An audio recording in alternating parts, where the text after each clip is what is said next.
Predsjednik mesnog odbora bolnice Berbersko, moj komšija i moj predsjednik mesnog odbora Dragan Petrin. Moja malenkost danas u Igmanskoj ulici, početak radova. Naravno, ovo je samo ublažavanje postojećih stanja. Nadamo se da ćemo i u ovoj i u svim drugim ulicama dovesti stanje u takvo da omogući pristojan život dostojan čoveka u 21. veku.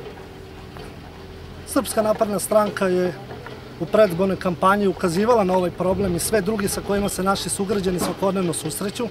Danas smo u Igmanskoj ulici i zbog izuzetno teške ekonomske situacije koju smo zatekli po preuzimanju vlasti, mi ćemo danas samo privremeno naći privremeno rešenje za rešavanje ove ulice u vidu izravnavanje puta i nabacivanje tucenika, a u narednom periodu ja sam siguran da ćemo naći i trajno rešenje tako što ćemo ovu ulicu asfaltirati.